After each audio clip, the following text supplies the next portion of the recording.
topics and opinions expressed in the following show are solely those of the hosts and their guests and not those of W4CY Radio, its employees, or affiliates. We make no recommendations or endorsements for radio show programs, services, or products mentioned on air or on our web.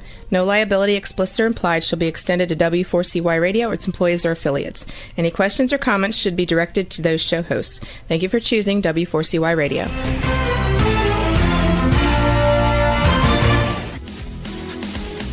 Barry G. Fowler, EA, brings you Tax Talk for You right here on W4CY Radio and Talk4 TV. As an enrolled agent and a national leader in tax resolution, as well as trucker, bookkeeping, and tax planning with over 30 years of experience, Barry will break down taxes, bookkeeping, tax planning, and tax relief for individuals and businesses just like you. So let's have some Tax Talk for You with your host, Barry G. Fowler.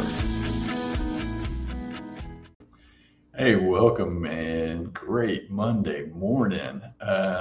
This is the kind of episode that I kind of like, and it challenges you, the listener, to submit questions, and then it challenges me to be able to answer those questions.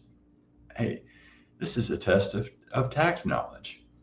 So if you've got questions, wherever you're listening, go to the comment section, go ahead and put your questions in, hit send, like, share, the whole works. Let's get the word out that we're here talking taxes, and we're talking taxes for you.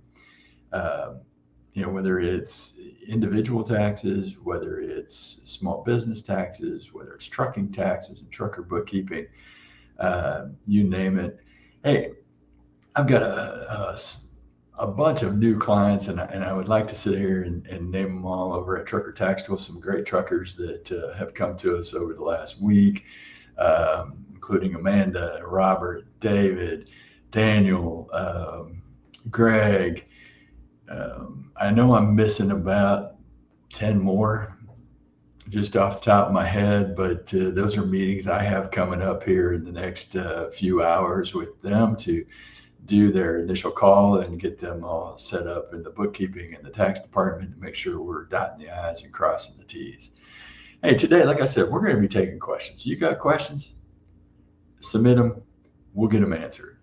I'm talking first here in this first section about tax planning and how important planning can be in your business and personal when it comes to taxes.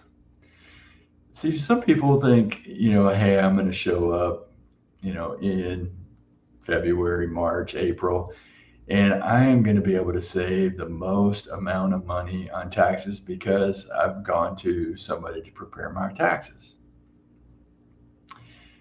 We're limited in what we can do after the year is done. And that means most of the deductions and everything that you've spent money on can be deducted. Let's say we're working 2025 and we're getting ready to do your taxes.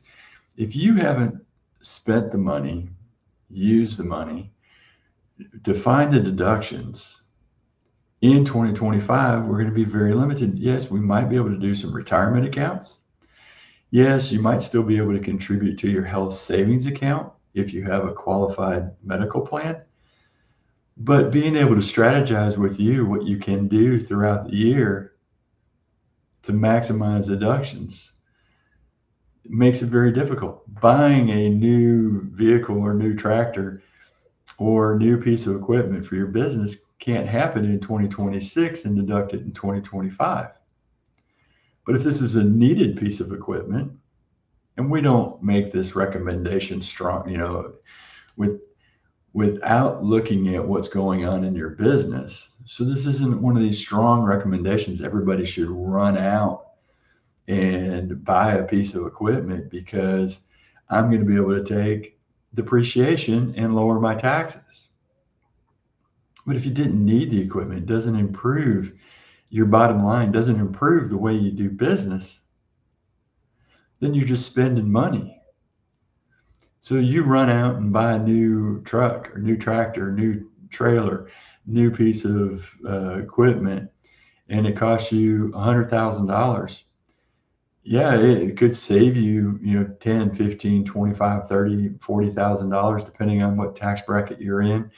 And, you know, self-employment taxes and the whole works it could be there, but you're still out the other $60,000. So it may not be the wise financial decision. It may be the tax decision that you need to make, but it doesn't make the decision right. So you got to put some business sense to everything you do, even when you're talking about saving taxes, because, you know, yes, our goal here is to minimize the tax you pay, maximize the profit that you're making. And you've got to use the scales and the values of what is going to make sense for you. You know, some of the things we see in tax planning is people rushing out because they hear S Corp. And S Corp can save you money. A rush decision in jumping out to S Corp can cost you thousands instead of saving you thousands.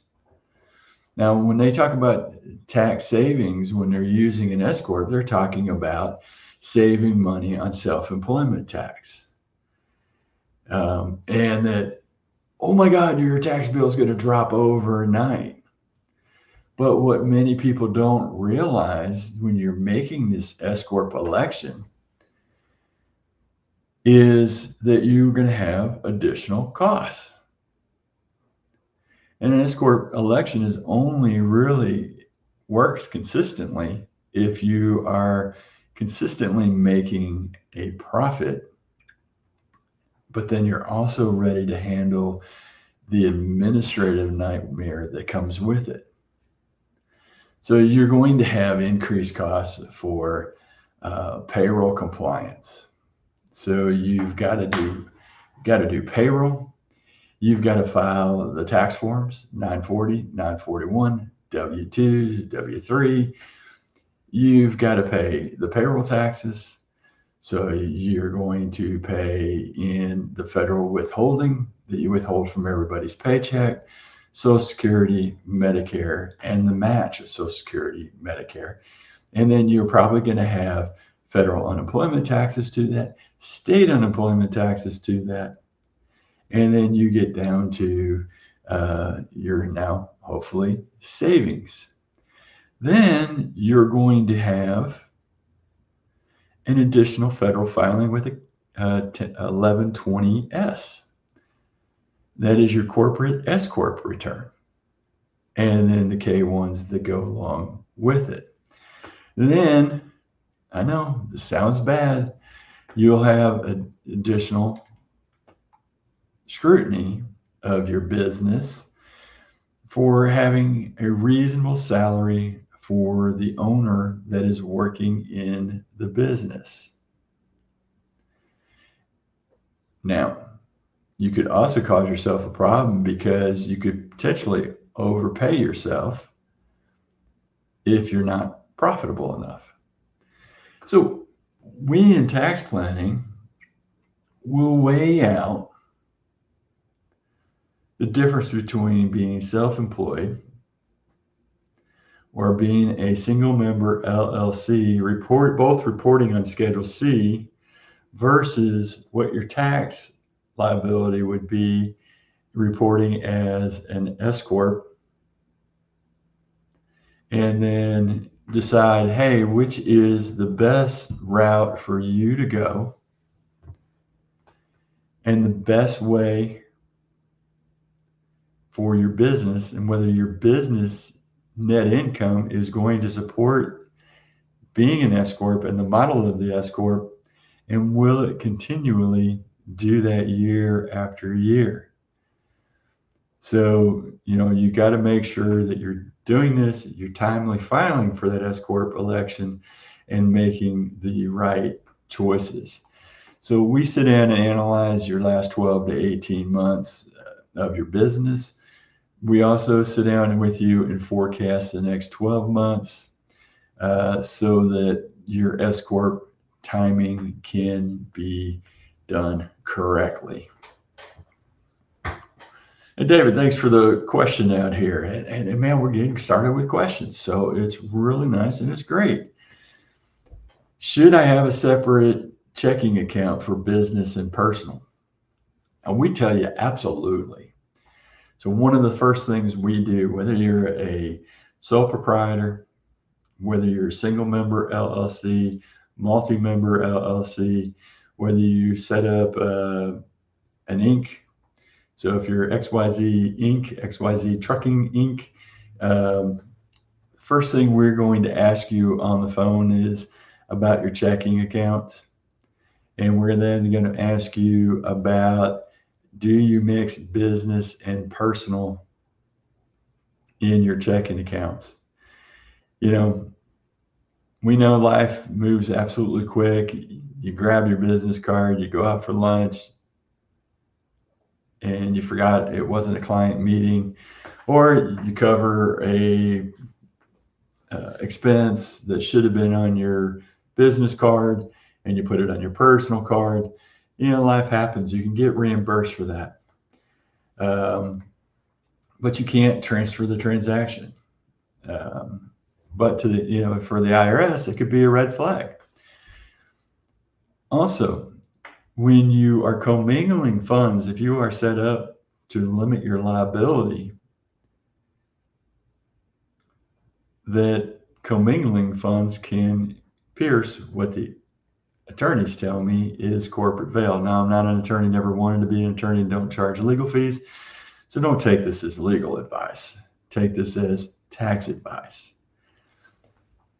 So when we come back from this break, we're going to continue talking about some of the risks that you have commingling funds, business and personal, in your company. We'll be right back after this. We have only scratched the surface of today's show. Please stand by as Barry G. Fowler will be right back with Tax Talk for You.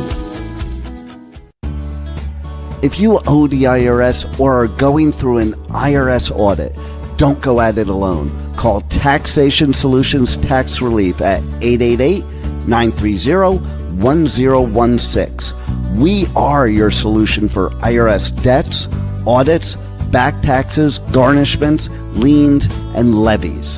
Whether you're an individual or business, you need a solution and a strong, aggressive tax resolution. Don't let the IRS walk all over you. Stop the IRS now. Call 888-930-1016 or go to taxationsolutions.net now for a free, no obligation consultation. Let's get back to Tax Talk for You with more Tax Talk. Once again, here's your host, Barry G. Fowler. Hey, we're talking about taxes, tax planning, and all your questions. So get as many questions in regarding taxes as possible. Misty, when did they separate C and S Corp? You've actually got to make this election yourself or through us to establish an actual S Corp.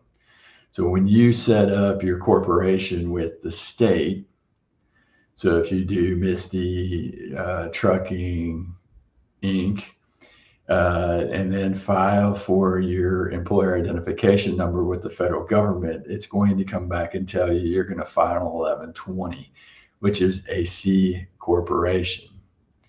And if when you are a corporation, then you have to file that 1120 every year unless you make the election through the IRS to make yourself an S Corp. And you only have so much time to do it, otherwise you've got to jump through some hoops and do it retroactively. So you want to make sure you file the 2553 timely to make that S Corp election. Now, When you are a company like this, an LLC or a corporation, and you start commingling funds, mixing business and personal, you can lose some deductions out there, and the eligibility of some deductions. Of course, the attorneys tell me you're going to weaken your legal protections, piercing that corporate veil for your LLC and your corporation. You could get, if you were going through an IRS audit, you might have some penalties, not necessarily from commingling funds, but for making something that's non-deductible and stuff out there. And then you could have some very difficulty producing clean and credible books for your investors. So you want to make sure that you're doing that. If you did charge something, I saw a question flash up. I didn't see who it was. It was from Mickey. If you do use your personal card for business, can the expenses be repaid to the personal? Yes, what I tell people to do is to make it clean, file an expense report with your company. Treat it like you're working for somebody else. And file that expense report and get that reimbursement. Put the receipt in there, attach it to it. It's the same like turning in, let's say, mileage. You're using your personal vehicle for business. Do the expense report and turn that in so that you can track every month your mileage, and you have where you went, places you were going, and the reimbursement to yourself for that mileage. Let's see. I've got a message here from Gary. Am I required to make estimated tax payments as a small business owner? Yes, no, maybe. First thing we're going to do is look at your 2024 tax return. What was your tax liability from that return? Not what you had to pay when you did it, but how much money was the actual taxes. Then we have to look at what is going to be your federal withholding for this year. If, let's say, your spouse works and has a W-2 income and you've been in the business before, and at the end of the day, her withholding is enough to cover what the tax liability was on your 24 tax return, then the IRS is not going to have a requirement for you to make an estimated tax payment. But you may be required to pay taxes April 15th of next year, and you probably got to do a little bit of tax planning to see if you need to set money aside to pay future taxes next year. Not necessarily have to pay them in. So maybe your income has increased greatly, or maybe your spouse lost their job and doesn't have the W-2 income. Then you probably would have to pay estimated taxes because you don't have that withholding anymore. So there's a lot of variables to it. So that's why it's yes, no, and maybe. If you're seeing a huge increase in net income, then you definitely want to go through some tax planning and set enough money aside. Now, maybe you've made money in business and this year is a really down year, and you're having to pay exorbitant estimated taxes. You can actually go to the actual method and pay your estimated taxes based on actual earnings from your company. Now, that requires a very close review of your financials and your financial situation prior to each estimate being due. Now, when are those estimates due? First one, April 15th. Nothing like hitting you square in the head when you're already having to pay taxes or file by April 15th. Then you got to make your first estimated tax payment. And then the next one isn't a quarter later, it's 2 months later, and it's June 15th, and then September 15th, and then January 15th. So you've got those 4 tax payments that are out there. We're just glad they didn't hit you December 15th right before Christmas, so you can enjoy your holidays and spend some money out there. But even if you don't pay estimated taxes, and you're not required to, make sure you're looking at your financial position and where you're at so that you've got enough money to pay the taxes, plus possibly the first estimate come April 15th, because that's a double witching hour. You want to make sure you got money for both of them and get those things both paid when that's out there. Hey, when we do tax planning, we're always looking at what we say is minimizing the tax, but maximizing profit, and sometimes, that goes hand in hand. Sometimes it sounds contradictory. Hey, how am I going to maximize my profit? The more we can minimize the tax that you're due, the more money you actually keep in your pocket. And one way we do that is making sure that you're tracking all deductible expenses. Are you finding everything that can be deductible? See, when I go and I do a seminar with OOIDA, Owner Operator Independent Drivers Association, and I go there and I speak, and I also write for Landline magazine. You can see my articles in there, Trucking and Taxes. In fact, I was working on an article this morning and talking about different expenses that are missed and different tax problems that people have. But what we always look to do is to make sure that anything that you're paying with after-tax dollars that should be business related, meaning you didn't find it to take it as a deduction, we find it to make it deductible to save you money. Now, that minimizes profit, but also maximizes what you're keeping, because it's moved it from where you're paying an extra 20% on it because of your tax bracket, or 30% with self-employment taxes and everything into it. So you're paying this with after-tax money, and it should be paid out of this bucket over here that is before tax. So you got to make sure that you're tracking your deductible expenses, and making sure that even the small purchases like subscriptions, parking, client gifts aren't slipping through the cracks, and that you're getting all of those deductions. Sometimes the big things are easy: fuel, rent, marketing. But if you're not logging every single expense, then you're giving the IRS a much bigger check than they deserve. Not that they deserve anything, but we do have to fund the federal government for our protection, Social Security, Medicare, yada yada yada, you name it, we do it.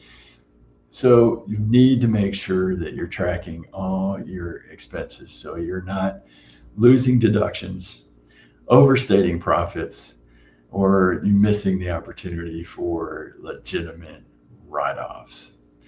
Now, you kind of got to make sure that you're dotting your I's, you're crossing your T's, making sure the deductible expenses is the correct expenses out there.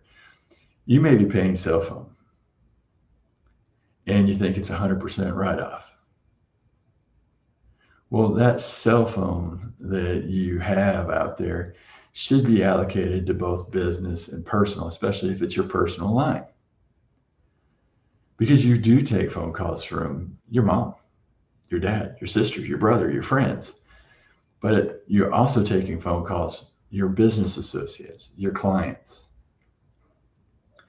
people that work for you or people that you work for, whatever it is, that you've got to be able to take the appropriate amount of the write-off. So you got to be aware of these things. You don't want to overstate the deductions, but you don't want to miss the deductions either. So, make sure that you have what you need and you're getting the proper deductions that you need to have for your business. Hey, we're going to talk some more and answer some more questions right after this quick break. We have only scratched the surface of today's show. Please stand by as Barry G. Fowler will be right back with Tax Talk for You. As an owner-operator, you already spend too much time away from your family. Trucker Tax Tools handles all your bookkeeping and taxes no matter what level trucker you are. Life on the road can be taxing, but that doesn't mean that your wallet or time with your family should suffer. Trucker Tax Tools makes your life run smoothly. Go to truckertaxtools.com for a free guide that will give you the tools to never worry about your taxes again. Call Trucker Tax Tools 877-966-2477 or go to truckertaxtools.com now and let the experts keep you trucking. Let's get back to Tax Talk for You with more Tax Talk. Once again, here's your host, Barry G. Fowler.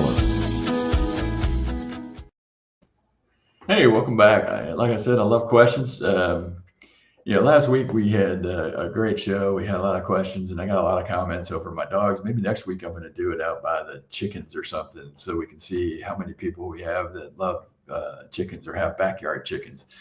I could do a whole show just on backyard chickens and what we've learned. But, we talk about taxes, truckers, bookkeeping, small businesses, your personal taxes, you name it. Hey, I got a great question from Gabe. Can I get another extension? I figured out I'm going to owe more money than I thought, and I need more time to pay and file. Gabe, unfortunately, the IRS gives you a 6-month extension if you filed for the extension before April 15th, and then you would have to file it by October 15th. The extensions that IRS grants you is not an extension of time to pay, only extension of time to file, and they only give you those 6 months. So if you're owing money, you should have paid it all in by April 15th. Otherwise, the IRS is going to hit you with interest and penalties.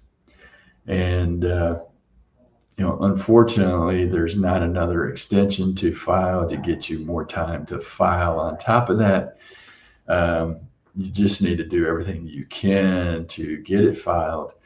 And then, we can work with the IRS to set up a payment plan. If the amount is significant and your income has gone down and you can't afford to pay, then there's other solutions that are there for you that can be put in place. But they're also going to require that you actually pay your estimated taxes as well with any solution that's going to go in. So if your income is down, then I suggest you go to the actual method to do your estimated taxes and prove that you can pay a lower amount than what would be based on the 2024 tax return that you will be filing, hopefully by the final due date in October 15th. Now, if you were a partnership, S Corp, that 6-month extension went from March, and therefore you have till September 15th to file your S Corp returns and stuff out there. Rebecca, can I file my taxes for free? IRS says you can. You can go in and free filing may be possible using IRS direct file or IRS free file, depending on your income and your tax situation. Other options are, there's places all around the country called VITA, Volunteer Income Tax Assistance, or TCE, which is tax counseling for the elderly, can also be explored if you are qualified. So either program you may qualify for, yes, you can do it. Do I absolutely suggest it? I've seen some of these things prepared. No, not necessarily.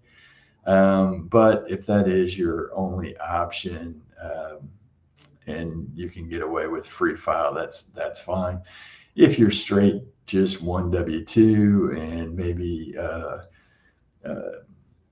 you're young, hey, maybe you can get in and use IRS direct file depending on what your income is as well. Brenda, what if you miss the tax filing deadline? Well, if you miss the deadline and taxes are owed, hey, penalties and interest are going to accrue. However, if you got a refund coming back, there's generally no problem with filing late, but file as soon as possible. Now, I'm going to tell you, I've seen people who didn't file. They were afraid they were going to owe or just didn't get around to it. And, you wait, you drag your feet, and now you're 4 years, 5 years down the road, and you're going to go file, and you find out you're going to get a refund from a tax return from 2019 or 2020 or 2021. And guess what? You're not getting it. You had 3 years to claim for a refund. Now, isn't it ironic? The IRS can go back as far as it wants to force you to file and then collect the tax for 10 years after you filed and it's been accepted. But you've got only a 3-year period to file your tax return and do a claim for refund? Some things are left to make you wonder, isn't it? Gabe, follow-up question. How can I make my estimated tax payments? You can go online, go to irs.gov and do your estimated tax payments there. Make sure when you put in your estimated tax payments, you log in to your own account out there and make sure it's verified. They use OneID or something else out there for this. And you can make your estimated tax payments now. Make sure you put in the tax year 2025 and the estimate tax payments. Because if you don't, you happen to put 24 or some other year, that's where it's going to go. And then you would have to call the IRS to get them to move the money. But if you owed them, they're not going to be very happy about moving the money to estimated tax payments. That's out there. But that's the easiest way. You can also send in a check and use 1040 ES and send that form in with a check, and the IRS will still accept it. Again, make sure not only on the ES form, when you're sending it in, on the check, put your social security number, put 2025, 1040, first quarter, second quarter, whichever quarter it happens to be. So that you can make sure it gets credited to the right period. And if it doesn't get credited to the right period, then you have proof that it should have went there, and the IRS would have to move those dollars to the right estimated tax payments. All right, Brenda, man, we're on a roll here. One big, beautiful bill. What's in it? Well, right now it is passed the Senate with some changes. It goes back to the House, and I believe it's going into committee, and they will settle all this out. And at the end of the day, once the dust settles, we'll be able to go through and do a complete review of what the tax implications is in this bill. There are some really nice things I have seen. Now, once they finish going through the numbers out there and reconciling between the two different bills, the House and the Senate, and it gets to the president, you're going to see some increases in child tax credits.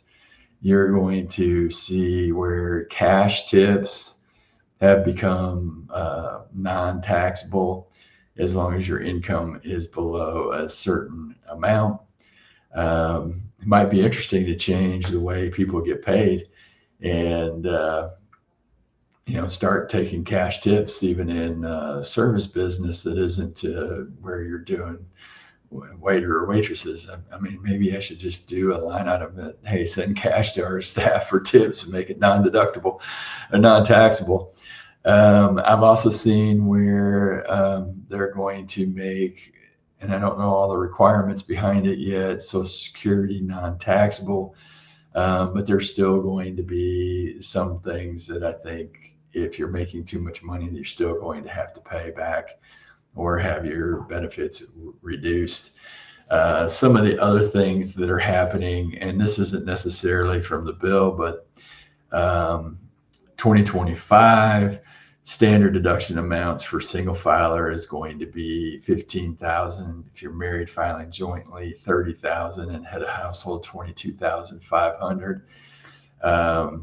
The child tax credit for dependents under 17 right now sits at a maximum of $2,000 per child in 2025. So we'll see. Misty, is that tip thing really going to work?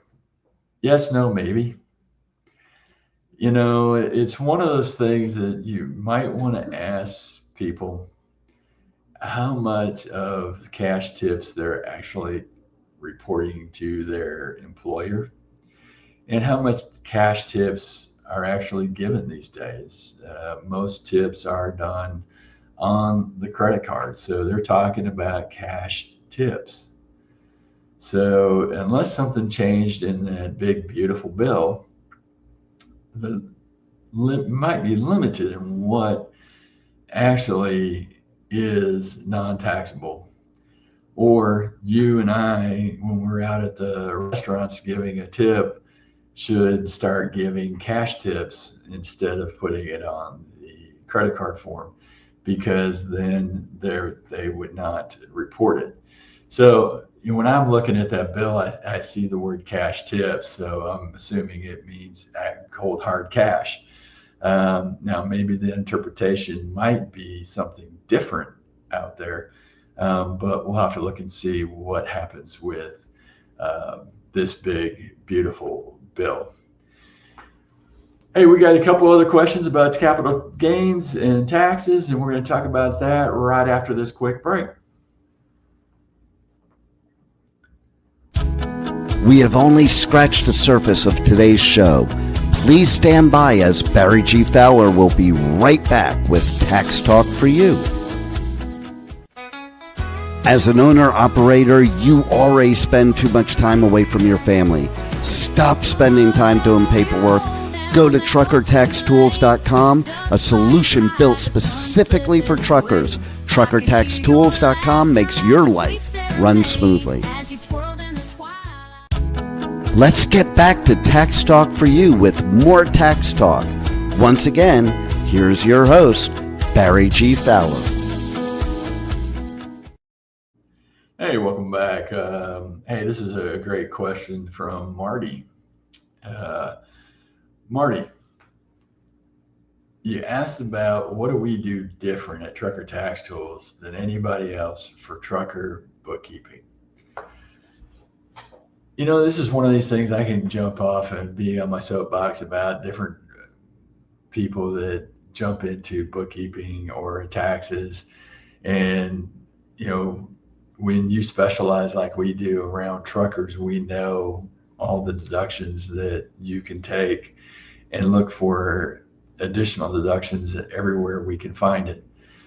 Now, I see all the time online advertisements for people to jump out and be a bookkeeper, and that you can make hundreds of dollars off of people doing bookkeeping monthly.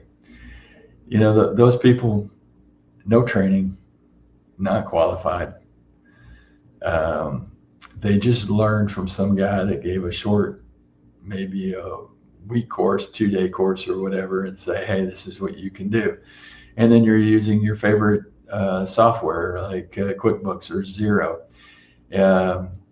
and think you're doing great, just itemizing what's on a bank statement. But you don't realize that in the trucking industry, you know, you need to track per diems. You need to make sure that you have the deduction for a lumper out there, or your scales, or your tolls,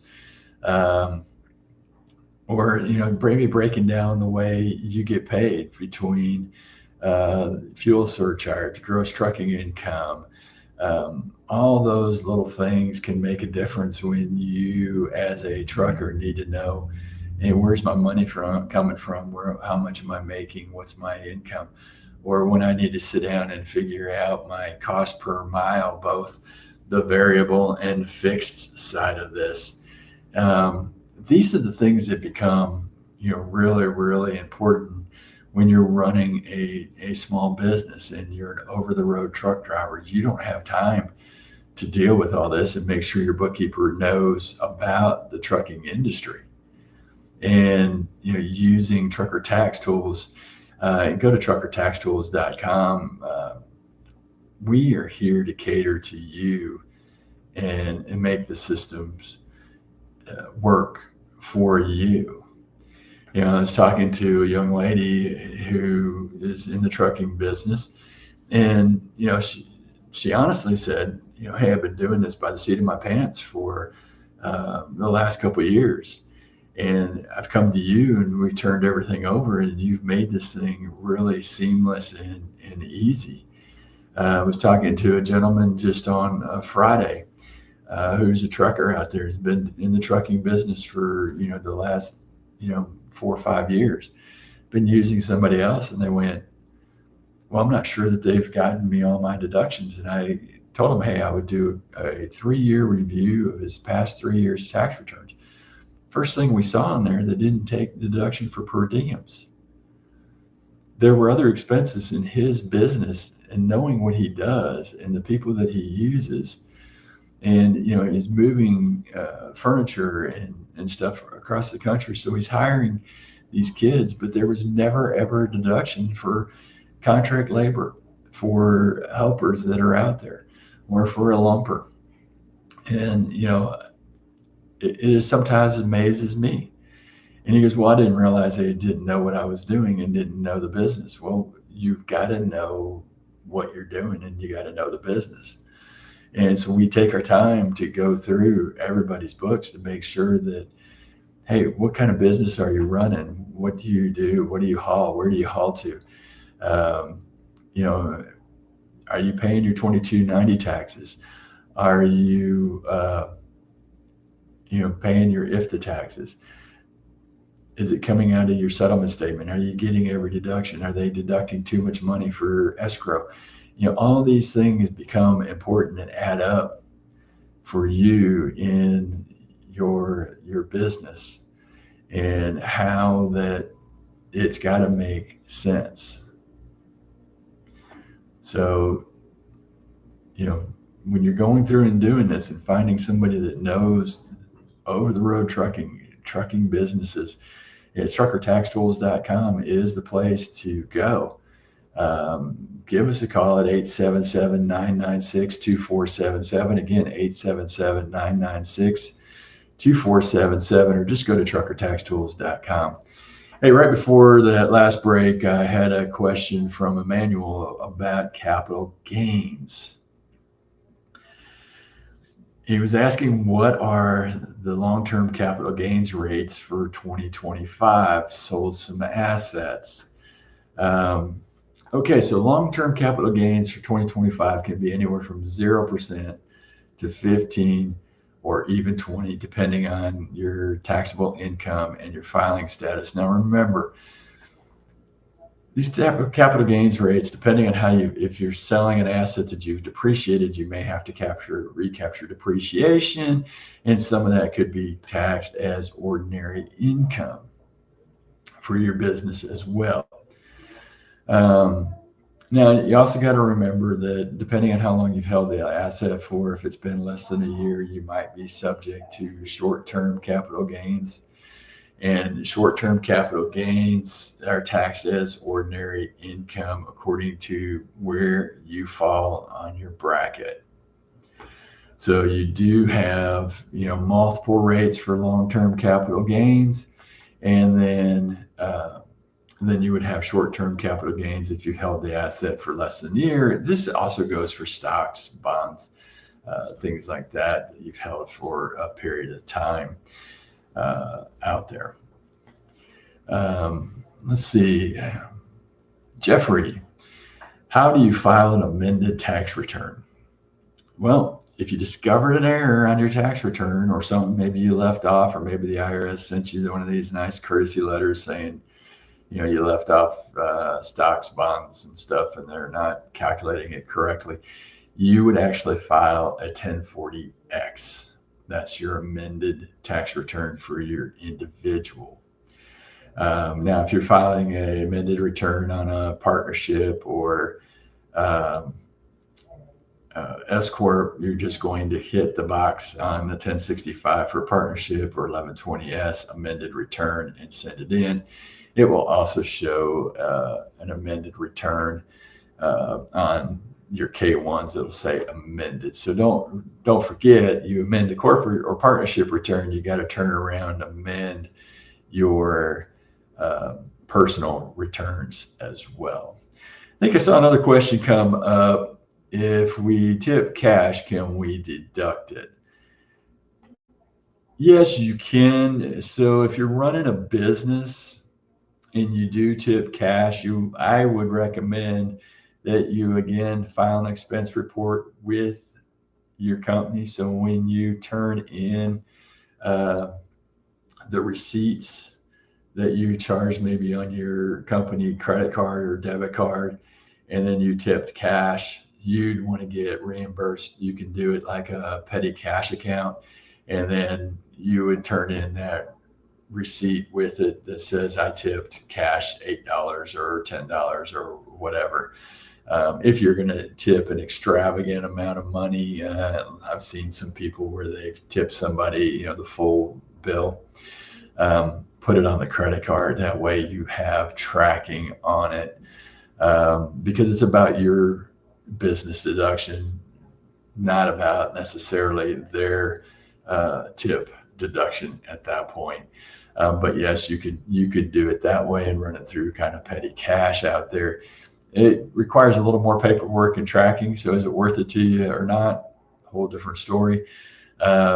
Maybe I wouldn't necessarily do it when I'm doing it as a business meal as much as I would do it as when I'm just out personally with my wife and having a romantic dinner, let's say, and I would tip cash if I had it.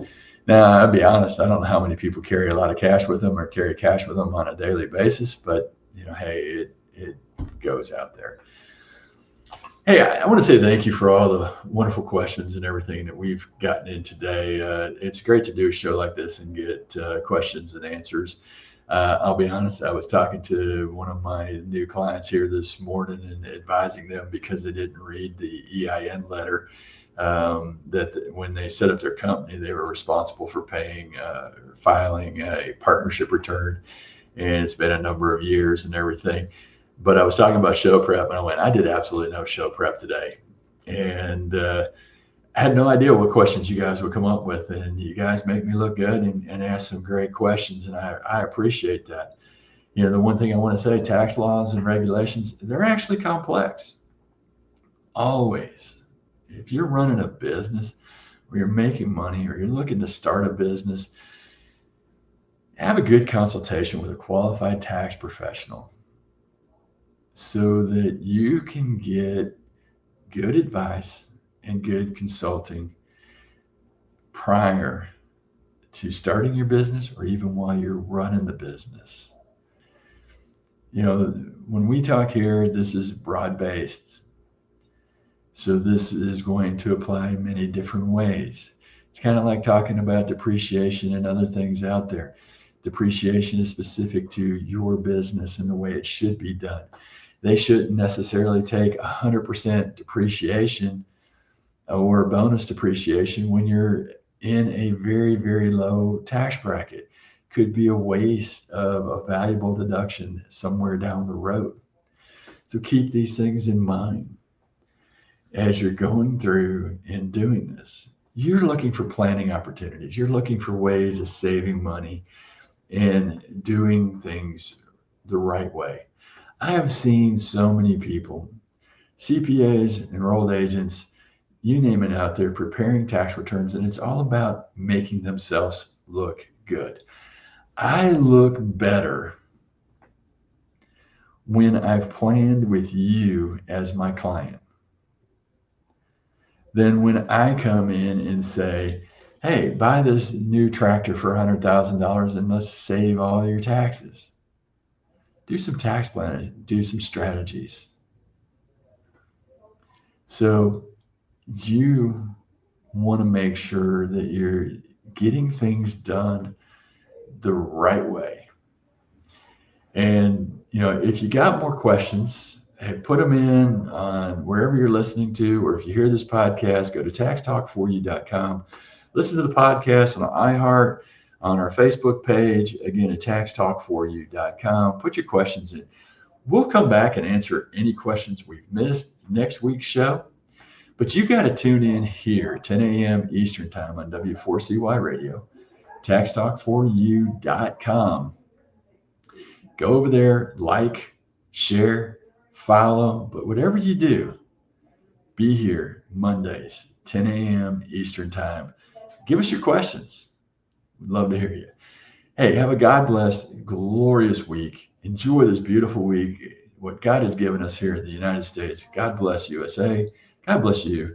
Be safe out there and have a glorious week. Are you an individual or business that wants to understand taxes and how they affect you? Are you looking for specific tax advice for self-employed, business owners, and truckers? Are you behind on taxes and your bookkeeping? Are you dealing with the IRS and ready to have some relief? Then you need Tax Talk for You, hosted by tax and trucker expert Barry G. Fowler, EA. Tune in 10 a.m. Eastern Time every Monday right here on W4CY Radio and Talk4 TV. Don't forget to check this and past episodes at taxtalk4u.com. See you next week at W4CY.com.